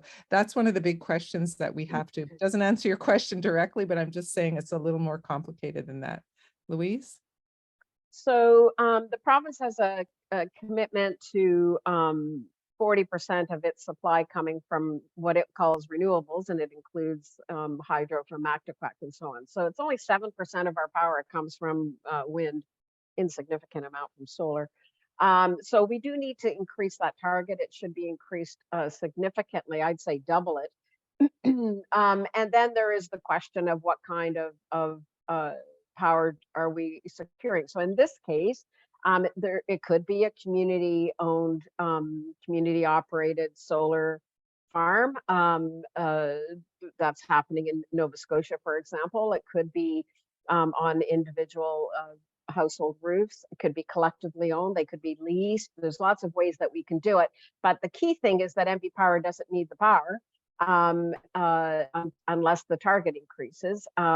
There's the embedded generation program where people have been able to get at least a credit system once their bills, positives and negatives over the course of a year, but then they don't get paid at the end of the year. It just gets netted out. Those things are all programmatic changes that we need. But I would say that I think there's some change coming. I think the recent increase in fossil fuel prices and the fact that the utilities facing an 8.9% rate increase, primarily due to fossil fuel price increases, has opened the door to the possibilities of more renewables coming onto the system. So it's time to drive an EV train through that one, I think, or something. Because I think there's an opportunity there in the short term. So that's the block as I understand it. There may be others who have different views, but that's how I understand it. I know that we could go on about this all day, but I believe we're out of time, Anika. Yeah. So there's a great question about geothermals in the chat, and we might be able to just kind of continue to have that conversation in the chat as we move on with the next guest. Thank you so much to you both. It's fascinating. Merci Susan and merci Louise. Thank you, Susan and Louise. And now It's Mike Kofahl from East Coast Environmental Law. Mike? Great, and I'm just going to share my screen here. I do have a PowerPoint presentation. And I'm going to be talking, oh, that's the end of the thing here is in the way, so I'm just trying to start. There we go. There you go, you're all Yeah, set. so I'm going to be talking a little bit about coastal law and policy and how it relates to environmental and climate justice. My name is Mike, and I'm a staff lawyer at East Coast Environmental Law. I just want to acknowledge that I am coming to you today from unceded, traditional, and unsurrendered territory of Mi'kmaq in Unama'ki, which is in Cape Breton, Nova Scotia. And just a bit about us: we're an environmental law charity who does environmental law and specifically public interest environmental law throughout the Atlantic region. And you can find more about us on our website. So I'm just going to be chatting today for about 20 minutes, and then I'll leave some room for conversation and questions. But I'm going to be talking about coastal law and policy, the way that climate change impacts the coast, and providing some remarks on where we stand right now in terms of coastal law and policy and environmental and climate change justice. So I thought I would start by just chatting a little bit about this kind of question of why focus on the coast? You know, I imagine that most people here already have a pretty strong understanding of why our coasts are so important, but I thought it would be a good place to start. The coasts provide a ton of very important and specific ecosystem services and functions, which I'll chat a little bit more about. And it also is really important because it provides unique ecosystems for species and habitats for species and for humans who live along the coast. And in fact, most people live pretty close to the coast. So this is the maritime ringlet. It is an endangered species, and it is endemic to New Brunswick, which means that it only lives in New Brunswick. And it actually is found almost exclusively in salt marshes in New Brunswick. So it's a very coastal species. And because it lives in basically exclusively in coastal ecosystem, it's really important that we not only protect the species, but we protect the ecosystem that it lives and thrives in. Because without that ecosystem, it's not going to be around for very much longer. So I want to talk a little bit about climate change and talk a little bit about some of the IPCC reports that have come out recently. So the IPCC is the Intergovernmental Panel on Climate Change, and it's internationally recognized for its work on climate change that's caused by humans. It's the IPCC is made of 195 member states, which is pretty much all of the states in the world. There's very few that are not part of it. And it has a panel or a bureau of scientists who conduct a number of assessments, and they do these in assessment cycles. And right now we're on assessment cycle 6. And the work is really done by kind of 3 working groups. The first working group focuses on kind of the physical scientists, the science behind climate change. The second working group looks at climate change impacts and ways we can adapt. And the third working group discusses and assesses mitigation of climate change, and specifically focused on greenhouse gas emission reductions. And they released 3 reports within about the last year and a half to this year, that really focused on providing some insights into where we are right now with climate change. The first one last year, I believe it was in August, basically was a pretty stark warning that we need to act now. We're in a code red. A lot of people are being affected. There's changes that we're seeing that we haven't seen for thousands of years, and some, for example, sea level rise, are basically irreversible in the next thousands of years. The second report that came out at the beginning of this year identified various things. So climate change impacts are really at the high end of estimates where people had predicted they would be, and we're facing unavoidable consequences as a result. For instance, over 1 billion people will face flooding due to sea level rise, and those impacts are going to be felt the greatest along the coast and people and communities living along the coast. Wow, I feel like I'm being kind of a bummer here. The final report that also came out in April of this year basically said that it's basically going to be impossible to hit 1.5 degrees Celsius without immediate and deep cuts to greenhouse gas emissions. And we're going to have to give some attention to carbon dioxide removal, which can include all kinds of different things, including blue carbon management and restoration of peatlands. This is really important to the coastal environment specifically because blue carbon is basically dependent on blue carbon ecosystems, which are coastal ecosystems or marine ecosystems. So there's kind of three broad categories of blue carbon ecosystems: salt marshes, seagrass meadows, and mangroves. And we have two of those, the seagrass meadows and salt marshes in New Brunswick. And basically what they do is they take carbon out of the, they take carbon and they sequester it, or they produce it in their root systems, in their plant structures, and they sequester it in the subsoil in those ecosystems, similar to the way peatlands work. And so this is a really important ecosystem function that our coastal salt marshes and seagrass meadows have. There's also special reports that the IPCC creates, and these are really on topics that are suggested to them by governments and by observer organizations. And one of them, released in 2019, talks about the impacts of climate change on the oceans and cryosphere, so areas of the environment that are frozen or covered in ice. And so a number, and these are all found in the summary to the report. I haven't read the full report, it's quite lengthy. But some of the key things and that are specifically related to coast are the fact that climate change is going to increase storm surge. We're going to have extremely high waves. We're going to have extreme sea level rise. We're going to have more prevalent and severe coastal erosion and coastal flooding. We're going to see decreases in catches for fish, which will compound with other impacts that we're seeing related to overfishing and depletion of fish stocks. We're going to see impacts from saltwater. For instance, saltwater intrusion in the estuaries will actually push other marine species and other species that are dependent on freshwater further inland and displace those species and have a cascading effect on terrestrial species.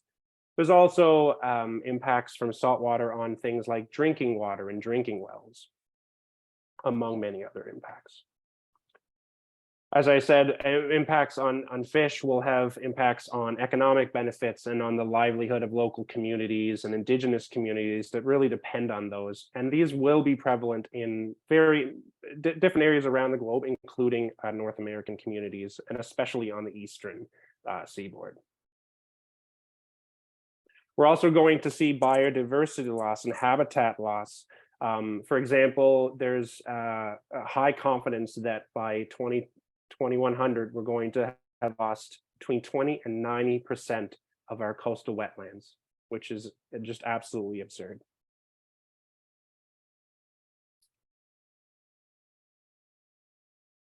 And there are obviously other risks for communities like health and safety benefit risks. For example, there will be elevated pollutants and mercury in marine plants and animals that we then eat, and communities that are really reliant on consuming seafood will actually be at an increased risk. Now, the report also identified the importance and the services and functions that these coastal ecosystems provide right now, and that folks are starting to recognize more and more. So for instance, protecting the coastline from storms and erosion and helping to buffer against the impacts of sea level rise. And some measures are taken, including hard armoring, diking and seawalling, and creating barriers between the land and the coast. There's also a lot of efforts to have programs where there's living shorelines. So obviously, our coasts are really important in New Brunswick. They provide really important ecosystem services that really help to protect us and help us adapt to climate change, but also serve functions like carbon sequestering that help us to mitigate climate change. So I'm going to talk a little bit about the law now, and I know that's a super exciting topic, and there's tons of laws out there that deal with all kinds of different coastal issues and matters, and I'm really going to focus on coastal development laws and policies that dictate that, because I just don't have enough time to talk about it all. There's no single law in New Brunswick. There's no single law at the federal level that deals with the coast as an entire entity or an entire part of the environment.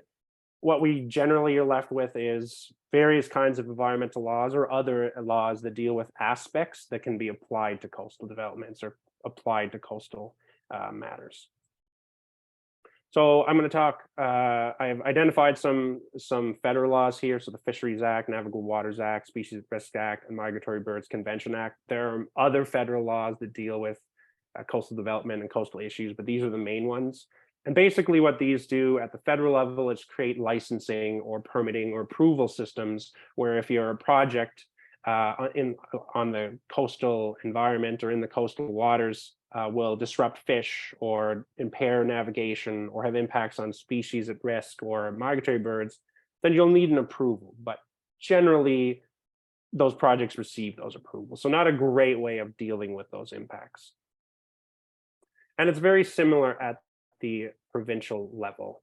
And there's tons of different laws that have varying kinds of implications for coastal development. These are the main ones. So the Clean Environment Act has varying kinds of provisions in it. So the water quality regulation prohibits release of contaminants into the environment unless you have an approval. Approvals are often provided, usually with conditions and terms. There's an environmental impact assessment at the provincial level, as well as a similar one at the federal level, which again create licensing regimes or approval processes for projects.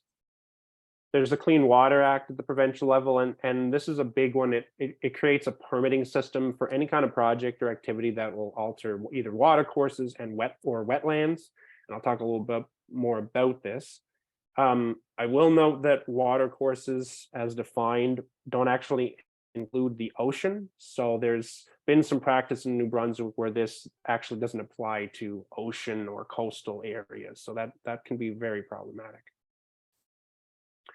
The Clean Water Act also prohibits the release of contaminants into water in certain circumstances, including if it affects the quality of the water, will it potentially endanger health or safety of persons or animals, cause damage, or interfere with properties. And a contaminant can be pretty broad in the sense of what it might capture, but it always includes pesticides and waste.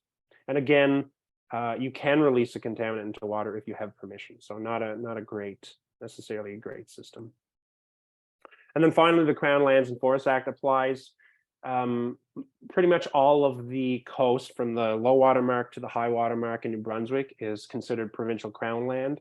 And so on those provincial crown lands, which are usually submerged, you cannot conduct a project or activity unless you have a permit or lease for that project or activity. So this is a really important one. There's also various kinds of policy that deal with coastal development and other coastal issues. And I've listed some of them here. There are others, and I'm not going to talk about all of them. I'm just going to talk about two of them. So the first one is the Coastal Areas Protection Policy for New Brunswick. I love the title.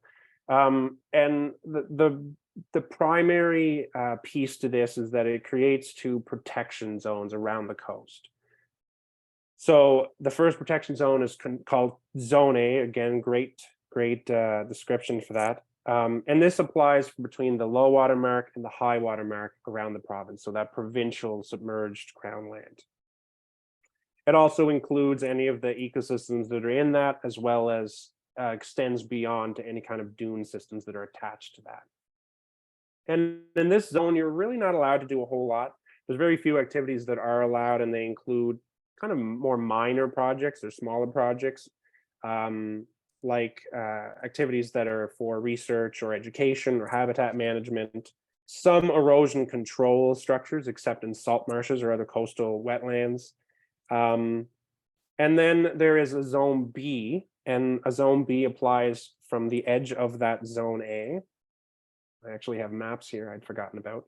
And zone B applies just above that initial zone, 30 meters in. So it's an additional buffer zone, and some activities are allowed in that zone that aren't allowed in zone A. There are some activities that are not allowed pursuant to this policy in either zone, and those include infilling, dredging, beach quarrying, causeway construction if there's no alternatives, and groins. So this is a pretty important policy. It's unfortunate because it is implemented through the wetland and watercourse permitting process. So the way it's produced and the way it's managed and governed is through that permitting process. But that's problematic if you have a permit or an approval that's required on some other legislation or through another regulation, because it's not necessarily immediately captured, which can be problematic. There's kind of a scattered process to using it. The second one I want to talk about is the new climate change action plan. And the reason I want to talk about it is because it doesn't really mention the coast a whole lot, and there's definitely some gaps in terms of how it can contribute to stronger and more resilient coasts in relation to adapting and mitigating against climate change. And so there's three pillars to this coastal policy or to this climate change action plan: government leadership and accountability, reducing greenhouse gas emissions, and preparing for climate change. I went through it, and there really aren't many actions, and there's a total of kind of 30 actions that the government has suggested that they're going to take. And I could dispute that and say that some are not necessarily actions and some are duplicated, but that probably wouldn't be very helpful. But there are three that do have some bearing on protecting the coast or conserving the coast. The first one is action 15. So we're about halfway through the policy or halfway through the plan. And this action 15, suggests that by 2025, the government will develop and implement an agricultural climate change strategy, including by identifying opportunities to reduce emissions from agriculture and to enhance carbon sinks.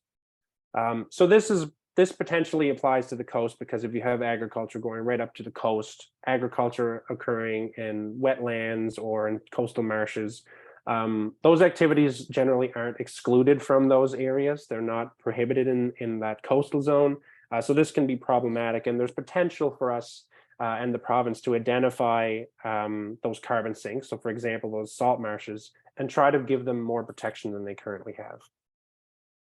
Action 16 is to improve understanding and increase carbon sink stocks, and partially by developing and beginning to implement an assessment tool to quantify carbon stocks of the province's wetlands by 2026. So this is a plan to have a plan. And then a regular tracking and reporting by 2030. So in 8 years or so, we'll have a sense of how our carbon stocks in New Brunswick are doing. And so I would suggest that this is a pretty delayed reaction, not really the immediate reaction response that the IPCC is suggesting we need to take in order to prevent any further catastrophic impacts from climate change. And then the last action, action 30, is to implement a living shorelines program by 2026. And I think this could potentially be really positive. And that is currently in the control of the Department of Environment and Climate Change.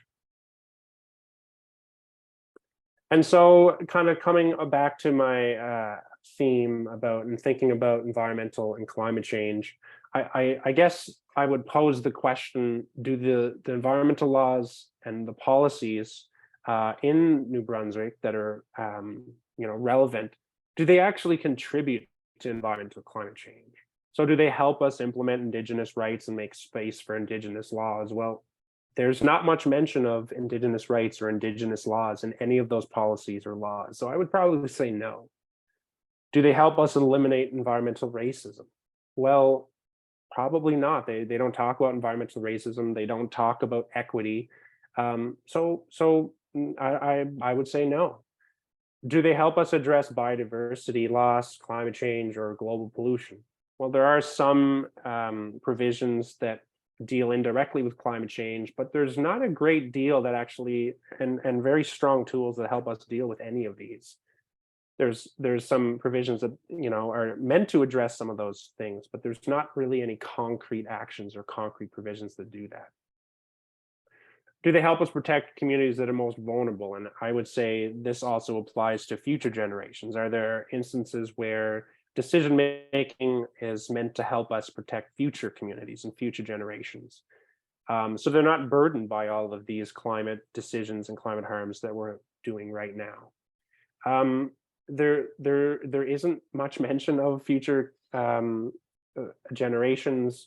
There's often not many processes that people can become engaged in these decision-making processes. So for example, for wetlands or coastal projects, there's not a whole lot of input from communities living in those areas or from indigenous groups who have rights in those areas. So again, this is not a no. I think they somewhat help us, but not to a great extent. Do they help us transition equitably away from the use of fossil fuels? Well, there's no provision in any of these laws that would, facilitate or explicitly facilitate the use of fossil fossil fuels. But they're not exactly helping us transition away from those either. And so I had mentioned peat land and peat harvesting. This is one of those activities that happens in New Brunswick. It's one of the few provinces that still has a ton of peat harvesting and exploitation. This is one of those things that would help us transition away from certain types of uses and these kind of one-time uses. So I think outside of just fossil fuels, like other kind of one use and done resources, peatlands would be, and peat would be one of those. Do they respect the rights of future generations? I think the answer to that is no. There's really no mention of future generations. And do they recognize the value of the natural world and its biodiversity? And again, I would say there is some recognition of the value and the services and functions that ecosystems provide to humans, but there's really no recognition of the inherent value of the natural world as its own entity. And there's not a ton of provision that really is meant to protect biodiversity in those coastal areas. I don't know what I'm doing for time here. Maybe I'll end it. I was going to talk briefly about the New Brunswick Environmental Bill of Rights that was proposed, but I don't think I have time for that. So I will leave it at that and stop sharing. Merci, Mike. On a 6 minutes pour des questions. We have 6 minutes for questions. Thank you, Mike. 6 minutes for questions. 6. Please feel free to lift up your hand or put it in the chat. Oh yes, thank you, Mike. That was an excellent presentation. I guess it begs the question, all your questions beg another question, like I work for a watershed organization, so we're actually looking at the water strategy, but it applies to these other coastal documents that you've shown us. Like, is the government primarily interested in regulation and less in leadership and environmental leadership in specific? And how can we address that huge gap in environmental leadership in our province? Yeah, that is a tough question. I don't think I have a simple answer for it. I mean, I definitely think that there are mechanisms where it's not so much about leadership, but it really is about regulating and having certain projects go through a process that ends up being a permit or approval. I would say one place to focus is those policies. I mean, some of those laws that I talked about are like 30, 40 years old. So I don't know if there's any interest in changing them. There hasn't been for a while now. But those policies really do help dictate and shape the way decisions are made under those laws and those regulations. And they're a little bit easier to change. I think they're the type of thing that you can focus on and try to shift that. It's a little bit easier for the government to say, okay, we'll take another look at this. So focusing on some of those policies and really participating in that law reform process and engaging when there are opportunities. I know, and I imagine a lot of folks were engaged in the climate change action plan process. So engaging in those types of processes and really trying to push for stronger public engagement. Because at the end of the day, if you know, if government isn't listening to the people who are living in these experiences, living along the coast as an example, and experiencing that storm surge, experiencing that coastal flooding, seeing salt water in their drinking water, if they're not listening and hearing those stories, they're not going to act on those issues.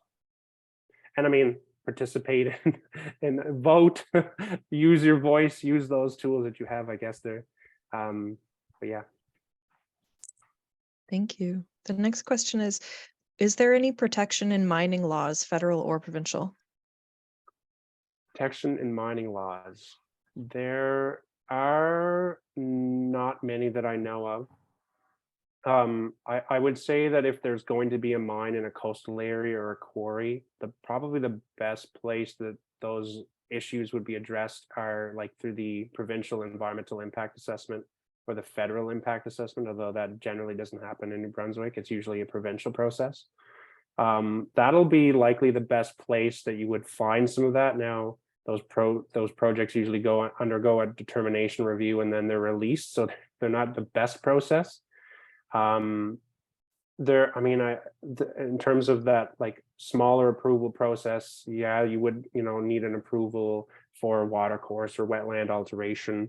You're not allowed to mine within that coastal area, so I guess there's indirect protections, but they're not in any kind of mining legislation that I'm aware of. Merci. La prochaine question est en français. Next question. I think it's the last one we'll have time for.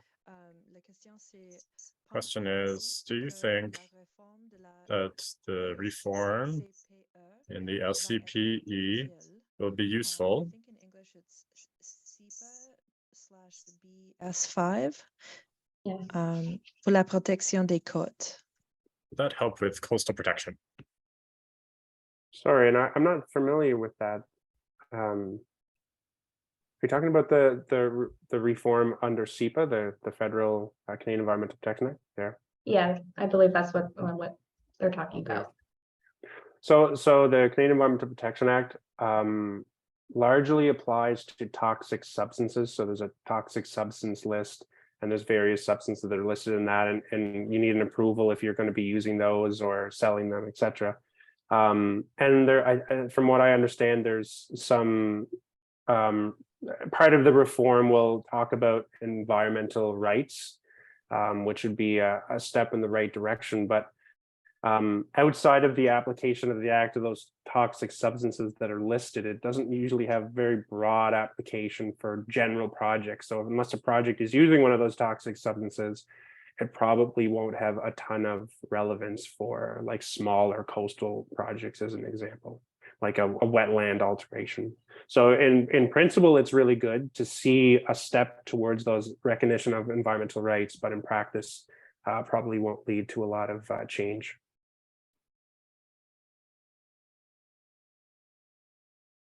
Perfect, thank you. I think that brings us up to time.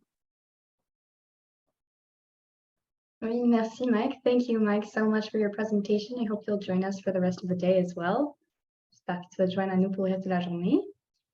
Donc, on a une pause de 10 So we have a 10-minute break, and this will be the last one of the day. And it's going to be the AGM. I'd like to invite everybody, all members of the association, to join us for this, so we can make sure we meet quorum. Thank you for coming and for being here, and we'll be back at 3:15. Thank you very much, everyone.